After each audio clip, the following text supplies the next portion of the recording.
naka-rekta sa DCXL sapagkat tayo nga ay binubugbog dito ng snow sa Metropolitan New York. Anyway, dapat nakatingin lahat kayo rito sa akin at hindi kayo paikot-ikot. Ganon. Oo. Anyway, nabanggit ko kanina na abalang-abala rito ang Pangulong Donald Trump at itong kanyang kaibigan na si Sekretaryo ng DOGE o DOGE. Yan ang Department of Good Governance ng Amerika na si Elon Musk. Si Elon Musk ay talagang inaatake ng mga Democrat sapagkat ang ginawa ni Elon Musk, mga kaka, pinagtatanggal lahat ang mga funding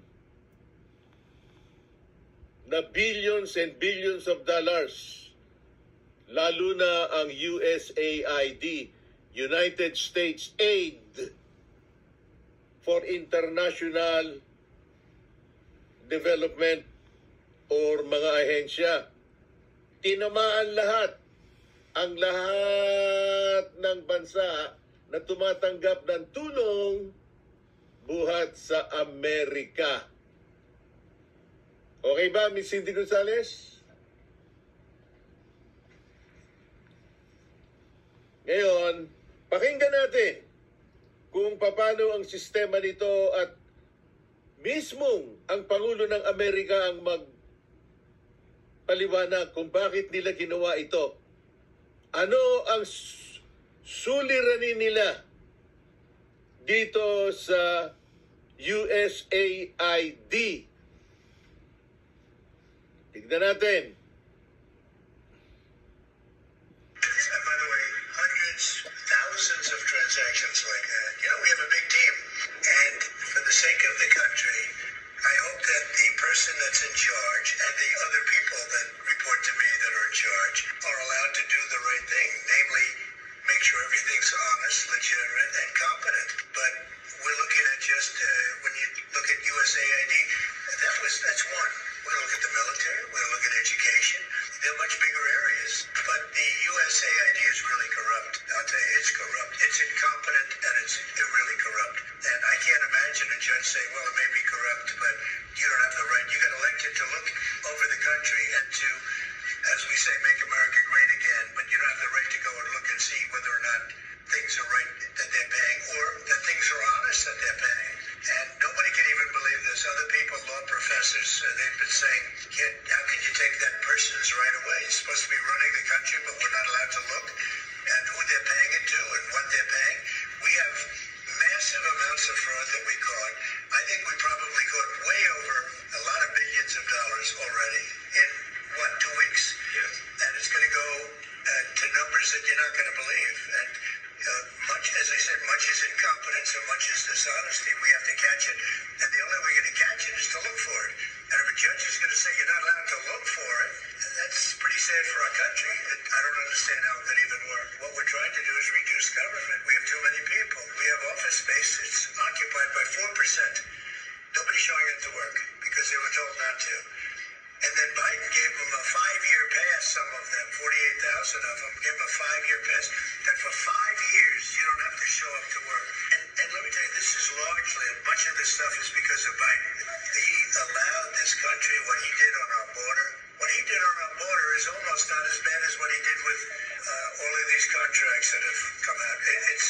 It's a very sad day when we look at it. I can't even believe it, but many contracts just extend and they just keep extending, and there was nobody there to correct it. And that cannot be, I can't imagine that could be held up by the court. Any court that would say that the president or his representatives, like Secretary of the Treasury, Secretary of State, whatever, doesn't have the right to go over their books and make sure everything's honest. I mean, how can you have a country? You can't have anything that way. You can't have a business that way. You can't have a country that way. Hey, thank you very much, everybody. Thank you. Well, narinig nyo ang Pangulo ng Amerika. Yan ang kanyang sentimiento sa USAID. I mentioned na yan ang tumatanggap napakaraming bansa. And I'm sure ang Pilipinas ay isa na riyan. Nakadelay, inipit ni President Trump billions and billions of dollars. Bagamat ang ginawa ng isang federal judge, si Trump ay binigyan ng direktiba na i-postpone muna yung pagle-lay off, yung pagtanggal dun sa mga empleyado ng mga naghahanap buhay sa USAID labas ng Amerika.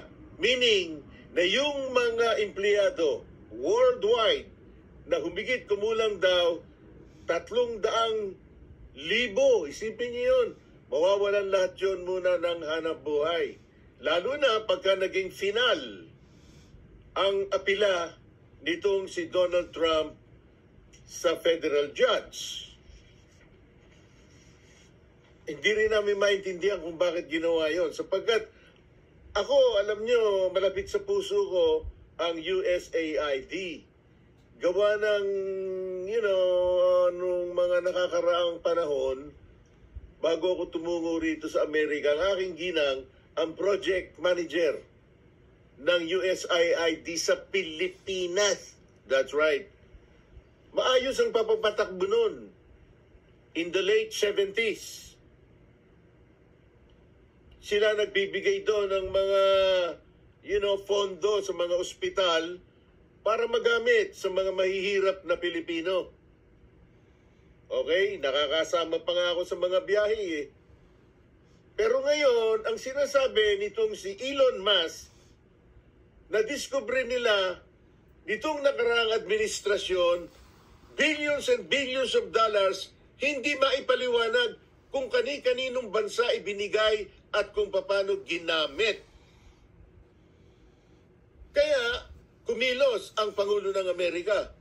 Pinahinto at pinabakbak yung mga karatula dyan sa Washington, D.C. sa building ng USAID. Nangangahulugan na talagang babwagin at wala nang balak na ibalik. Alam ko maraming interesado sapagkat, maraming naghahanap buhay dyan sa USAID. Ngayon, isa sa kumilos, ang Kongreso ng Amerika. Talagang binanata ng husto sa Kongreso ang USAID. Pakinggan natin nang maintindihan natin kung ano ang naging sistema. The Trump executive orders aimed at freezing our foreign assistance and dismantling USAID. I now recognize Representative Perry. Thank you, Mr. Chairman. USAID was created through executive order in 1961 by President Kennedy, long having lost and strayed from its mission, lost its direction. Even the Clinton administration tried unsuccessfully to reform it. And we spend, somewhere between $40 and $50 billion annually. Maximum cost to the taxpayer. They would be hard-pressed to create a scheme more effective than USAID. This is last year, 2024. We spent $697 million of the taxpayers' dollars in Afghanistan, including $534,719,000 in change from USAID in Afghanistan. I don't know what we think we're going to change in Afghanistan. We lost 22,000, lost or wounded 22,500 Americans in Afghanistan over the course of our term there in the war, spending over $2 trillion. We're just going to keep on spending because somehow we think it's going to get better. And if you're wondering who's in charge of Afghanistan getting the money, and that money I just mentioned, the $697 million is on top of, it is in addition to the weekly to every 10-day shipments in cash of $40 to $80 million. Afghanistan is ruled by folks named Sarajuddin Haqqani. The Haqqani network mean anything to anybody in the room? How about Abdullah bin Laden? Who gets some of that money? Does that name ring a bell to anybody in the room? Because your money, $697 million annually, plus the shipments of cash funds madrasas, ISIS, Al-Qaeda, Boko Haram, ISIS Khorasan, terrorist training camps. That's what it's funding. If you think that the program under Operation Enduring Sentinel, entitled Women's Scholarship Endowment, which receives $60 million annually, or the Young Women Lead, which gets about $5 million annually, and American people are supposed to believe that this money is going for the betterment of the women in Afghanistan. It is not. You are funding terrorism, and it's coming through USAID. And it's not just Afghanistan, because Pakistan's right next door. USAID spent $840 million in the last 20 years on Pakistan's education-related program. It includes $136 million to build 120 schools, of which there is zero evidence that any of them were built. On February 4th, nearly the entire USAID workforce was notified that they were being placed on administrative leave. Mr. Natsios, would you say that removing the majority of the staff responsible for overseeing USAID's programs increases or decreases the risk of waste, fraud, and abuse? Well, it increases it because the oversight of AID officers are there for oversight. That's what they do. 40% of the staff of AID are compliance officers. They spend all day trying to make sure these things don't happen. They do happen sometimes because of where we work. And the USAID Inspector General agreed with you as the ranking member entered into the record, stated that all of USAID's oversight controls are largely non-operational. But instead of addressing this problem, Trump actually fired the Inspector General, who released this report the very next day. Mr. Natsios, does firing USAID's Inspector General generally reduce or increase waste, fraud, and abuse? Well, Congresswoman, I'm trying to stay out of the vitriol here, but the Inspector General is there to investigate. $1.5 million through UNICEF, another $250,000 IRFC, and others. The list goes on. There was a program of $5.5 million for promoting LGBT acceptance in Uganda. That is not life-saving, and that's not combating Ebola.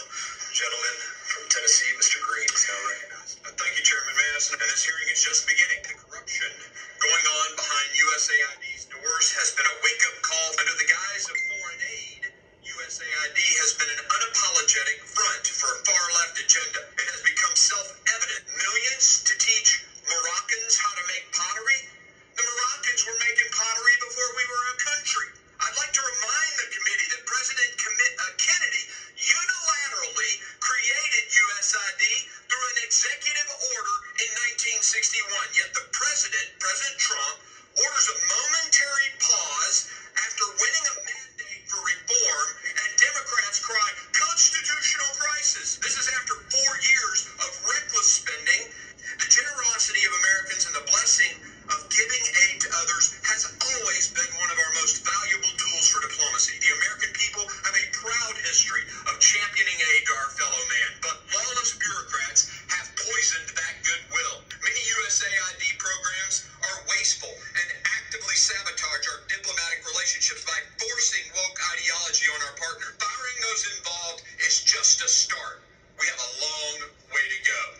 Elon Musk and the team that is working does not have access to personal data. They don't have access to your social security number. That is a lie. Elon Musk does have a security clearance. He has a top secret security clearance.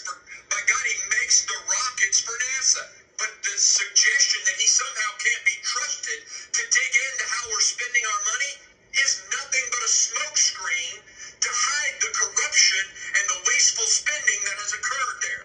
President Trump has abandoned. Reality is that the Trump administration abandoned our allies everywhere. And it didn't even take a week. Donald Trump has abandoned those fighting for democracy in Cuba, Nicaragua, Venezuela, Iran, North Korea, and China. He's abandoned Taiwan, freezing security assistance to the island nation facing threats of invasion from China. Donald Trump abandoned our partners in Indonesia, Malaysia, Iraq, and other countries fighting terrorism with the support of USAID and our USAID professionals and families that he stranded abroad. Not only in terms of how people think of us in faraway land, you think the totality of this is making us stronger in the world? Except for the woke program that has been introduced, which has alienated very conservative Christian societies in Africa. And Mr. Nancis, I want to interrupt you for just a second, because there was an example of funding to help LGBTQ. But let me just say that AID gives $1 billion a year to Christian NGOs, evangelical, Pentecostal, Roman Catholic, my church, the Orthodox Church, and mainline Protestant. $1 billion a year. All those programs are now frozen. They've laid off the staff, and I have to say it's damaging the church's mission in the world. I think this whole shutdown is, and I might say, Mr. Chairman, just not to be partisan, I'm not just to tell you what's happening. I've met with the Christian groups. Even though they have waivers, the Phoenix system is not operating. Unless the Phoenix system can operate, they can't issue checks. No one is getting funded, even though the waiver has been granted. I'm not saying that in a partisan way. Please do something about it. Representative from Kentucky, Mr. Barr is now recognized. Thank you, Mr. Chairman. Appreciate the very important hearing exposing the jaw-dropping waste at the USAID. And many USAID foreign assistance grants are not only wasteful, but counterproductive to our diplomatic and foreign policy objectives. Just a few examples. $75,000 for a drag show workshop in Ecuador. $37 million for services for sex workers and their clients and transgender people in South Africa. $31 million for providing U.S. aid employees with resilience, wellness, and work-life balance counseling. $24 million to build green transportation alternatives in Georgia. $500,000 to help Indonesian coffee companies become more climate and gender friendly. $15 million to promote LGBT rights for individuals in Kenya, and $2 million to conduct sex change surgeries in Guatemala through a trans-led organization. My colleagues on the other side of the aisle are whining that President Trump has fired the Inspector General of this agency. Thank goodness for President Trump for firing an Inspector General for not exposing what Elon Musk has exposed with this waste. Are these programs what hardworking American taxpayers? That's very, very true. Napakasakit, Kuya Eddie. Narinig niyo kung paano binanata ng mga congressman dito sa Estados Unidos ang USAID. I don't know. Ayokong mag-comment because sabi ko nga, malapit sa puso ko itong USAID. Gawa ng maraming ginagawang mabuti ito eh. Pero maraming nakita kasi itong bagong departamento sa Amerika na kung tawagin DOGE. D-O-G-E. Kung tawagin ni Trump yan eh, DOGE. Ang tawagin ng iba, DOG. Department of Government Efficiency. Alam niyo naman, yung efficiency para maging matibay ang mga ginagastos ng Amerika. Dahil nga nagbabawas ng mga pinagagastusan para wag nang madagdagan pa yung napakalaking defisito na I think it's between $36 trillion hanggang $37 trillion. Bagamat napakalaki ng kabuuan ng ekonomiya ng Amerika, sabi ni Trump, sasaayos natin yan. Basta't wag lang tayo exceed doon sa kinikita natin ng laban sa ginagastos. Ganon. Kaya dapat maintindihan din ng mga Pilipino ito dahil alam nyo, ang dami ho nagtatrabaho ng mga Pilipino sa Washington DC, sa USAID, at sa iba't ibang sangay ng ahensya ng Amerika. Okay? Sa Federal Bureau of Investigation lang Miss Cindy Gonzales yung nabanggit ko sa kanilang mga ahente, aabot pa lang na mahigit 1,000-2,000 ang mawawalan ng hanap buhay at papalitan sila ng bagong hibla ng mga ahente ng FBI. Yung mga controllers na kumukontrol ng traffic sa eroplano, lahat yan, papalitan lahat yan. Yung DEI ng mga hinair, tanggal lahat yan. Yun ang tinatawag na, diversity, equity, solutions program. Na kahit ka hindi ka kwalipikado, okay, ilalagay ka riyan kung ikaw minority, tanggal lahat yun. Diyos mio. Kaya ngayon ang Amerika talagang tinututukan ng ibang bansa. Ang NATO, North Atlantic Treaty Organization, kanina lang, this weekend, sinabi magbabayad kayo sa amin ng $200 billion. Hindi pwede yung kami na lang ng kami ang magsusustine ng inyong military defense. Talagang ibang uri na ito kasi para man lumalabas dito na talagang katandem ni Donald Trump ang pinakamayaman sa buong daigdig na si Elon Musk na genius. Hindi nila mapipintasan. That's right. Ang sabi nga ni Miss Cindy Gonzales ni Elon Musk kagabi, Biyernes dito, ang sabi niya, kailangan nating isagawa ito para maisaayos natin ang ating bansa. Wala akong interest dyan, kundi para sa ating mga mamamayan at para sa Amerika. Naku, tinamaan ng karambas. O ngayon, nabalita na nila ngayon. Kasi Sabado na sa kanila, kahapon, ngayon, Sunday na. Makikita nila yan sa mga pahayagan. Subalit, kailangang maghanap buhay ang 558 DZXL RMN News Manila Commercial. Abang-batigang radio broadcaster na si Don Lino Sangie, live mula sa WRMN New York, USA. Sapagkat mahal kita. Take me back, Kenya. That news was brought to you by ACS Manufacturing Corporation, ISO certified world-class quality. Generosity o bukas palad, tatak Pilipino.